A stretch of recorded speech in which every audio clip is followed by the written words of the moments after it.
Hey everyone, just want to give a heads up that this is actually an edited re-uploaded version of my previous Live Alive ranking video. I wasn't originally planning on putting it back up after I ran into some problems, but decided why not for the 1 year anniversary of this remake. Some sections have been changed quite a bit, so hopefully it doesn't run into the same problems, and yeah, hope you enjoy my long spoiler look at the Live Alive remake. Hello. Welcome to my ranking of all the stories in Live Alive, a surprise remake of a beloved Japanese-only classic that I played many years ago. As always, when it comes to my ranking videos, this is a spoiler-filled look at all the stories in the Live Alive remake. If you enjoy 8 separate stories that eventually converge into a single grand adventure, having a huge breadth of different mechanics between each section, and pretty baller music all around, then consider checking this non-spoiler video I already did on Live Alive covering everything about it. Link in the description. All my thoughts on what the remake brings to the classic and how much I enjoy the game as a standalone experience are there. Think of this as a spoiler story add-on to that one. If you have already played it or you just want to hear me talk about my thoughts on every single chapter, then stick around. I'd normally say, let's go with a quick rundown of the story, but there isn't too much for me to say this time around. Live Alive is an old school RPG made up of 7 individual stories, each taking place with a different main character and time period, and each one having vastly different central mechanics. Upon completing the 7 stories, you unlock the medieval one, and then the final chapter that brings all of these stories into the ultimate finale. While normally I focus entirely on the story for these rankings, since each chapter is so drastically different, I instead will be ranking based on everything: gameplay, characters, and of course, the story. As always, the ratings are entirely dependent on the context of this game only, and in the end, it's just a number. I'll also show off some of my favorite scenes from the game, so look forward to that. With that out of the way, let's get started with the very first era timeline-wise. We start off way back in the Prehistoric Era, in the times when man lived by instinct and hunting and harvesting dinosaurs for meat. For the hero of this era, we play as Pogo, a caveman who lives a fairly simple life. However, a meetup with a pretty girl will change his future, mostly because he's a horn dog. The Prehistoric Era is probably one of the longest chapters in the entire game, and it would be technically one of the most free-roaming as well. Honestly, the Prehistoric chapter is probably my least favorite one. For one, I think the gimmick of the entire chapter, that Pogo can press Y to spell for enemies and items, is pretty underutilized for the route. You are forced to learn it early on in the game, and after that, you don't really have to use it for most things. Sure, there is one section after you fall down a pit, but that's about it. Technically, you do need to use it a bit to grind, as you probably won't be able to finish a chapter with absolutely 0 leveling up, but that doesn't take very long at all. I mentioned how this was the most free-roaming chapter, right? Well, that's kind of undermined in this remake since you're given a minimap indicator of where to go next to continue the plot, so you can safely ignore the whole exploring aspect of the wilderness. Although, to be fair, in the first place, there wasn't anything to see anyways, aside from one secret that is impossible to discover naturally. I'm of course talking about the rock you have to backtrack to in order to click on it 100 times, which opens a secret passage somewhere, which you then find, and then you can meet up with the completely out of place monolith, give him a bone, and then get a secret item. If you give him anything else, you get kicked out of the room. How are you supposed to ever find out about this normally? I have no idea. I mean, I know the bone part, it's a reference to the 2001 A Space Odyssey, but was that movie so popular that common Japanese gamers had most likely watched it? More importantly than that though, who the heck is gonna hit an object that does nothing 100 times? This is some like strategy guide nonsense. There is an interesting crafting portion to this section, only it takes forever to navigate through the menus thanks to these little animation bubbles, and you have to trial and error it, which makes it take even longer. Finally, and most importantly, it's a simple fact that no one speaks in this entire chapter. In the original game, this wasn't an issue since there was no voice acting, so it was really cute seeing a chapter where everyone communicated in picture bubbles. For the remake, however, I already said that one of the best things about it was the all-star voice cast they got for the game. Yes, hearing Megumi Ogata making funny noise into the microphone still definitely adds to it, but it doesn't add as much as the rest of the voice acting does for every other chapter. With all of that in mind, I give the Prehistoric Era a whopping 2 out of 10. Pogo's an absolute beast of a character when it comes to combat, but in terms of his actual chapter, it's just not that interesting. It drags on a bit too long, thanks to the little bit of grinding you need to do in order to beat the final boss. And while there are free roaming sections, there's like nothing to find. The main source of humor in the route is this reoccurring joke of Pogo thought he's kissing the girl, but he ends up kissing the monkey, which they repeat like 4 times, as well as poop jokes, which, you know. If I had to say something good about it, the music is pretty rock solid for the route, which isn't saying much because I'm pretty sure I could say that about literally every other chapter in the game. Like, dang, is the Live Alive music great all around.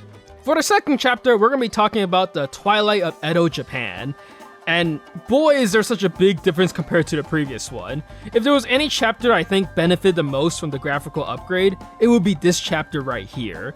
Even though every single environment is incredibly similar to the original from a gameplay perspective, thanks to the massive graphical upgrade, basic things like moving feels way better since the entire map is in 2.5D as opposed to 2D, making it feel like a completely new chapter. Oboru Maru running along the walls and dodging all the enemies, it just looks so dang good.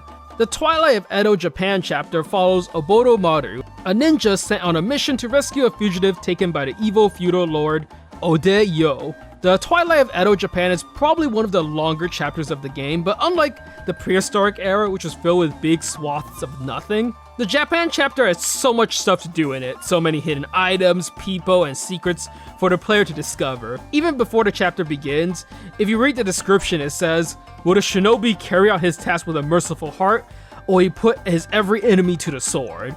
This in of itself isn't just a cute phrase, but rather hints at the 2 very different approaches you could take for the route, going pure mercy mode or faux genocide, both of which the game acknowledges and gives you a reward for committing towards.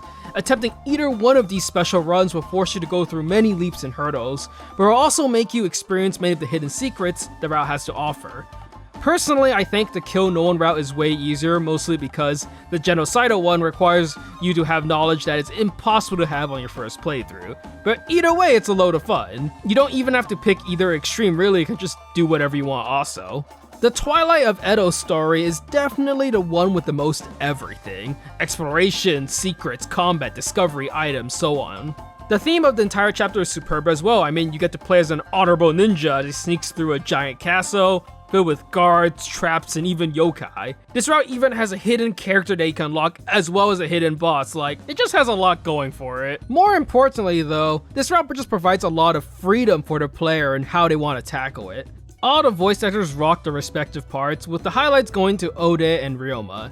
Even though the entire story takes place in a castle, I'd wager that this is definitely the most visually impressive of the chapters, with different parts of the castle showing a shocking amount of variety. Oboru Maru is also a sick main protagonist. Most of his skills are really cool. He's got so many different ninjutsus, all of which benefit greatly from the insane looking effects made for this version of the game. It's even got more than one ending, which isn't the case for every route, and the music is great too. Yeah, I give Twilight of Edo, Japan an easy 10 out of 10. My only real complaint about it boils down to how the rules of the mercy or killing route aren't explicitly given to the player at any point. Things such as the fact that yokai don't count as humans, so players going for the no-kill run are free to find and farm them as much as they can, or the fact that if you're going full genocide, you have to not kill any female characters, otherwise you can't access the secret NPC who shows up near the end. I also think it's a little dumb that for the bell section regarding the changing of passwords, the fact that Oboru Maru just straight up says what the answer has been changed to. Since I think, although I could be wrong, since it's been over a decade, that the original version just told you the passwords in the beginning, and then you have to memorize it yourself with the bell changes, but nothing wrong about making the game easier, I guess. どうじゃ面白いおおそうか日の本もいつかは素晴らしい夜明けを迎えられるとわしは信じちゅうぜよ After the bombastic experience that was Twilight of Edo, Japan, we got the Imperial China chapter with the Earthen Heart Master. Although I changed that name to the Senshinryu Jinoha, which, if any of you know where I'm taking that from, extreme props to you, feel free to guess in the comments. Anyways, if the previous story was the ninja one, and this is the martial arts story. Here we get to play as the old master of whatever technique we named for the beginning. To make it easier on myself, I'll just call it by the default localized name, Earthen Heart. He's getting old, so he wants to pass down his techniques to a few disciples before he passes away. This is probably one of the more story-driven chapters, while there isn't an obvious gimmick like in the previous two where Pogo can smell and Oboromaru can hide. What's special about this chapter is that after finding the 3 disciples whom the main character decides to train, whichever disciple you train the most will become the new master of the technique. Mostly since the other 2 disciples will die. This is decided during the 12 practice battles which occur over 3 days.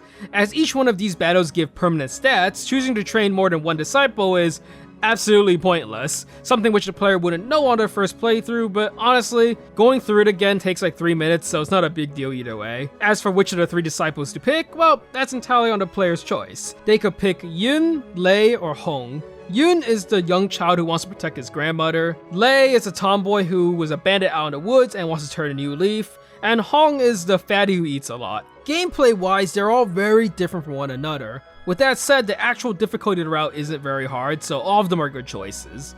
I think the concept of this story is pretty cool. The idea that you have to make a permanent choice that will affect how the story ends, and who shows up for the final chapter.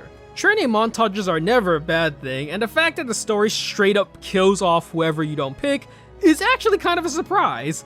I think the finale is one of the better ones as well. I don't think anyone can hate the last standard martial arts stories. You know, the one where the main character kicks down the door to the evil rival martial arts school and then proceeds to absolutely brutalize everyone on their way to the final boss. Watching the old master and the disciple team up for this final section, and that disciple eventually surpassing their master is always fun. 所詮付け焼き場よ千が連山か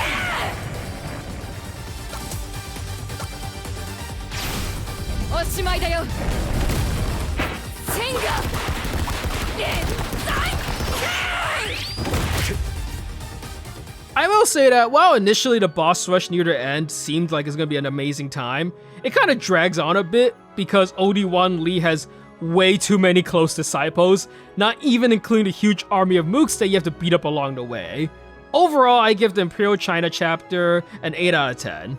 It's a cool story that has a lasting consequence which carries over to the final chapter. The voice actors do a great job. My shout out in this one would go to Odi-wan Lee, who's voiced by Takahiro Sakurai. That man's voice is great, and it really nails Odi-wan as a smug butthole for you to cave your fist into. Moving on from Imperial China, we come to the Wild West era, a lawless time filled with cowboys, shootouts, and roaming bandits.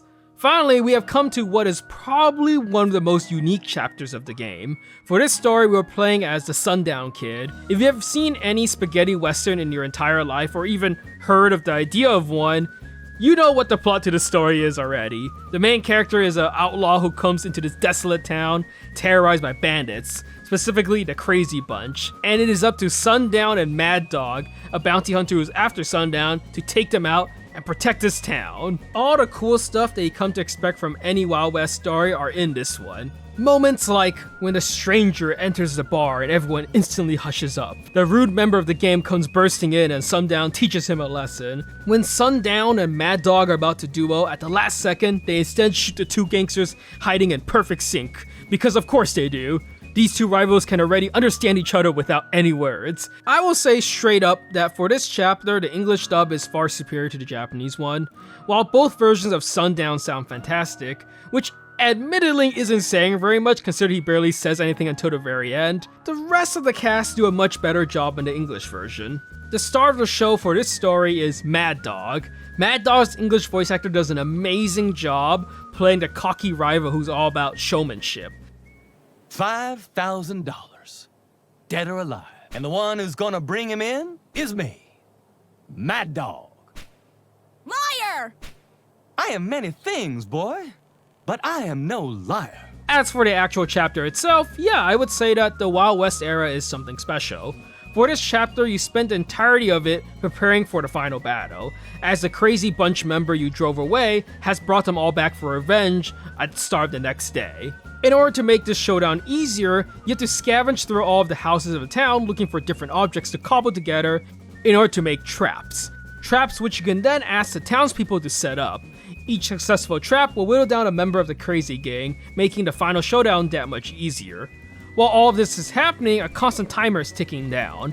I think it's a super fun concept. What's also really fun about it is that you have the freedom to disregard doing any of that and just straight up fight the entire crazy bunch with you and Mad Dog, a fight that is certainly tough, but ultimately is beatable. Since there is only one fight in this chapter, that also means that this is probably one of the more balanced fights in the entire game, as Mad Dog and Sundown can't get any stronger throughout the route. It makes the final boss, Odio, a potentially challenging fight. Out of all the stories in Live Alive, I think this is the one dripping with the most flavor. I also think it's cool that after beating Odio during the final duel with Mad Dog, you're given a non-explicit choice that affects the ending you get for the chapter. Yes, you could totally give Mad Dog the duel he wants and shoot him, or you could just flee to battle, which is like Kid deciding that even though he and Mad Dog has had this one-sided rivalry all this time, he kind of respects him in a way and doesn't want to end it just like that. I don't know, I think this conclusion just fits Kid better as a character, but what I like the most about it is that the player is free to pick either in a choice that isn't immediately obvious. It also leads to a slightly extended epilogue, which is also great as well. Overall, a 9 out of 10. It honestly is a close contender for my favorite route, but I think the Japan route is still overall much more extensive, while this is like an extremely nice and tight experience. I don't want your money. Huh? Really? It's been a long, long time since I had the chance to do something good and decent. That's reward enough. After all of those past eras, we have finally reached the present day with Masaru Takuhara, who somehow probably has the simplest story of them all. Yes, even simpler than the cowboy one we just had. It begins with a training montage where the main character states that he is here to reach the top of the world, to challenge other masters, to learn their skills, and to become the strongest that there ever was. And that's literally it, that's the entire story. There is zero exploration, zero moving around, it's just 6 boss battles, and one final battle at the end of it all. If it wasn't immediately obvious upon seeing this screen, the entire chapter is a love letter to Street Fighter, complete with the fights having their own starting lines before the battle begins, and a defeat phase after you beat them. The gimmick of this route is that when bosses hit you with certain skills, Masaru can learn that skill and use it for himself. So the point is to try and make each fight last as long as possible, so that you can learn as much as you can. Fights again are pretty balanced in this route because Masaru can't gain EXP. Admittingly, it's a fun idea, although realistically you don't need any of these techniques to beat the entire chapter, since Masaru's initial skills are good enough for him to win everything. It's still fun to try and learn as many as you can so that you can take them with you for the finale. For me personally, what carries this route entirely is the fact that the main character is voiced by Tomokazu Seki, and that man is straight up voicing Masaru as if he was Domon Kashu. I've already said this in multiple videos, but I love G Gundam's main character, so getting to hear him in this game as well is certainly a treat. The English VAs do a good job as well, but nothing beats Seki doing all the good stuff he always does. With all of that said, ultimately I think the route is kinda meh. It's super short, and while I love Tomokazu Seki, that isn't enough to justify a route that is practically non-existent. The fights are a little too easy and, well, yeah, I'll give it a 6 out of 10. Honestly, I'd probably make it a 4 out of 10 if I didn't love the main character so much. The training montage in the beginning is sick though, don't get me wrong.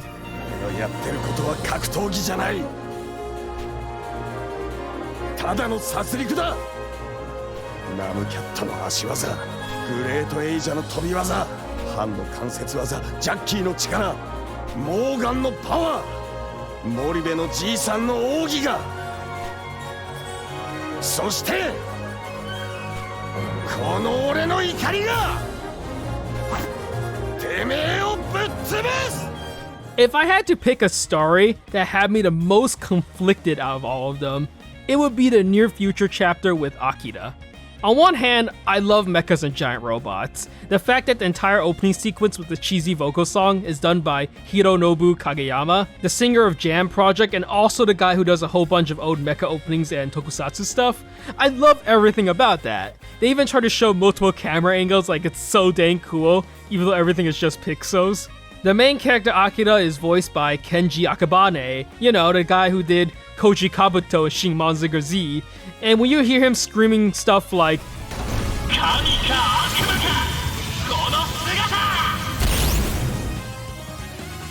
you just can't help but have a smile on your face. And all of that Babylonian nonsense is obviously a direct reference to Mazinger Z's plotline. Everything about this, I'm like, this is solid gold, give me more. But on the other hand, this is the story that I think has the most nonsensical BS built into the chapter. So much random annoying nonsense they have to do that feels like it's just there to waste the player's time. Stuff like how in order to reach the robot for the first time, you have to touch a whole bunch of objects in a room in a very specific order, then climb down a whole bunch of stairs, make a prayer, then climb all the way back up. It's like, Professor, just let me go into the toilet already. Or when you are chasing Kazu and you have to run around this stupid warehouse repeatedly while an annoying kid screams in your ear, and it just keeps on going and going. Or the fact that there's a crafting system with the Professor, except randomly he'll just fail, and when he fails, you don't even lose the item. The only thing you lose is your time, as you have to click through the options again. Like, all of this is just so aggravating. The main gimmick of the route is that Akira has psychic powers, so he can read minds. What it actually means for the player is that instead of progressing the plot by pressing X to talk, you press Y instead. If the Japan chapter was a story that benefited most from this remake, then this is the other chapter that was also massively improved. The voice acting goes a long way in making the cheesy robo anime vibes that the story is going for. Every scene is made way better by everyone having an actual voice and screaming their hearts out. Except, unlike in the previous chapter, there's a ton more dialogue. The jazzy battle theme is also probably one of my favorites as well. It's a chapter characterized by having some really high highs, but also a bunch of very low lows, and because of that, ultimately, I'll give the route a 7 out of 10. If all that other time-wasting nonsense wasn't in the route, I'd probably make the rating higher, but I still love the main character yelling though. As you can probably tell from my last two ratings, hot-blooded protagonists are one of my favorite types ever. 格好にならなくてもな一つにはなれんだよなあ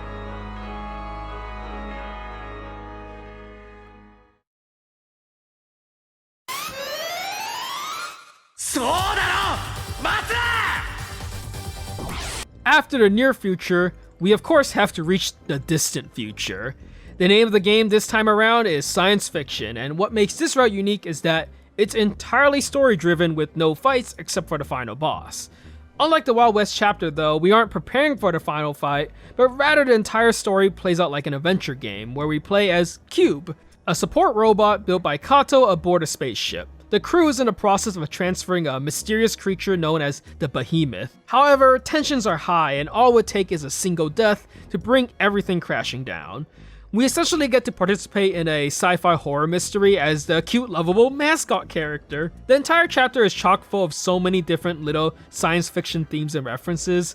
Stuff like how one of the crew members is named Kirk, like Captain Kirk from Star Trek, or the gruff soldier hates robots due to what he did to his people, or the obvious 2001 Space Odyssey references. The entire chapter consists of going to the right places and talking to the right people. Originally, this chapter was a tad bit harder, but luckily in this remake we get a mini-map function that tells us where to go next, which kind of trivializes the difficulty that the original came with, where you had to actually memorize all the locations. There's a lot of stuff to learn aboard the ship, especially about the relationships between the different crew members, which will ultimately lead to the eventual tragedies that occur. Once the Behemoth gets loose as well, it turns the chapter into a horror section where, while trying to find out what's going on, you also have to constantly dodge the monster who is on the prowl, and if he ever touches you, that's an instant game over right there. There's a lot of tension when he appears, and it forces the player to immediately start running for their lives, although again, that tension is a bit undermined by the helpful glowing minimap markers. I think overall, the story of the distant future is well told. It's a decently engrossing tale about the ugliness of humans,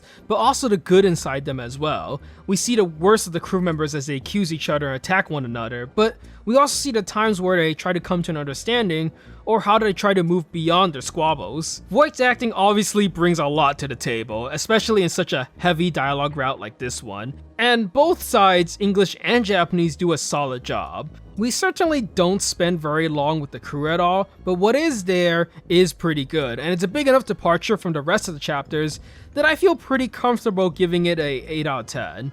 I thought it was a nice touch that the final piece of the puzzle, in order to stop the evil control system that's turned against its creators, a la 2001: A Space Odyssey, is the one unmanned terminal that he hasn't controlled yet, which of course is the Captain Square arcade game that was totally optional to play, and I did beat in the original but didn't bother this time around. The final boss of the chapter is a total pushover though, mostly because Cube is absolutely busted. He's got like a hyper beam cannon, but also because the computer system is easily the weakest boss in the cast.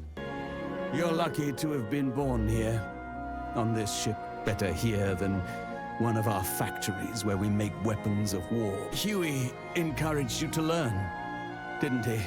To expand your horizons. I think that's a fine idea. I see it now. What Kato sees in you, what gives him unwavering faith in your potential, your humanity. Finally, after completing all 7 chapters of Live Alive, the 8th hidden one is unlocked. The one that at first seems like any other, but will possibly be the one that ties them all together. So originally, my talk about the medieval chapter was probably the longest one for this ranking video. However, since I get the feeling that this chapter and the next one were the reasons for the trouble it had, I'm gonna make this one a whole lot shorter by not going as in-depth as I had before.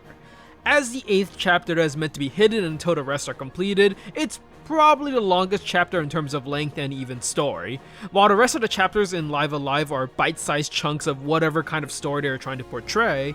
Orsted's medieval chapter bucks the trend by being a deconstruction of the classic medieval hero's tale. We see this with how everyone treats Orsted throughout the chapter, and how Hash, the previous hero, has lost his faith in humanity after his previous adventure. There is a level of depth present in the plot that, while not mind-blowing, is still quite impressive for a game that came out in 1994, especially in comparison to every other chapter. In terms of gameplay, although this is the only chapter with no gimmicks, it's definitely the best showcase of the actual combat in the game. While everything in the chapter was easy enough with the full party, it's once you lose every party member but the main character that combat becomes a challenging experience. Every fight pretty much leaves Orsted at 1 HP, forcing players to utilize all of his abilities in order to come out on top. While players always have the option to grind to get stronger, it's cool to see that it's possible to get through the chapter without having to do so. Both of these aspects are enough for the medieval chapter to take the second 10 out of 10 alongside Oborumaru's chapter. Also, while the Japanese side is as rock solid as ever, I'd like to give a special shout out to the English translation and voice actors, as they tried something different with this chapter with their incredibly over-the-top fairy tale-like script where everyone's speech has that almost rhyming cadence to it. I think it's great they tried something different, and stuff like that is why I always enjoy flipping between different languages. I'm sure most people who haven't played Live Alive and are interested in playing this remake most likely played Octopath Traveler, so I'm just gonna say this straight up. This final chapter is exactly what Octopath Traveler was missing, and what makes Live Alive a much more amazing experience as a whole. As someone who really enjoys multi-perspective stories, by default I'm usually a huge sucker for the finale. The last chapter where everyone teams up is what these games are always building up to, therefore are usually kind of awesome by default unless the game itself is absolutely terrible, and Live Alive is no different. After having lost everything, Orsted, now Odio, has decided to bring the heroes from different times and show them that all of the hope they found throughout their journey is worthless. At this point, you can select any of the 7 heroes, and for the entirety of the finale, they will be the main character that you play as. You can also select Orsted, which will lead into a completely different finale where you get to play as all of the final bosses, proving that the AI is kinda stupid because wow are these fights easy. Anywho, for the finale I selected Lake Hugo, although in the original I had picked Sundown Kid. From that point on, your goal is to find all the different heroes strewn throughout the now desolate land of Lucretia, and confront Odio at the top of Death Mountain. Additionally, each of the main characters also have a dungeon exclusive to them in this finale, with each containing their ultimate weapon. all of which is optional, but I mean, they are all fun, and I think each one is worth doing in your first playthrough just to experience them. I won't run over every single one of them, but I'll at least give a shout out to my favorite and least favorite one. My least favorite final dungeon was the Dungeon of Keys, which is Maru's exclusive dungeon, because it's an actual maze where you have to pray for specific counters in order to get locked keys. Like, what a terrible experience that was. My favorite one, on the other hand, would have to be Sundown's final dungeon, since it brings back the whole time mechanic from his story again, except now it's way faster. And the best part of it all is that if you fail the mechanic, you get to fight a hidden boss, which is honestly not even a punishment, as it gives you powerful equipment if you beat it. Technically speaking, everything in the final section is optional, as the only requirement to meet Odio is to reach Hash's grave and grab the Bryon, which is needed to open the front door. Recruiting all of the other main characters is something that should be done though, since it is the requirement for the true ending of the game, and I think just meeting each of the characters individually is a load of fun in itself. Seeing Masaru just bodybuilding in prison was pretty hilarious.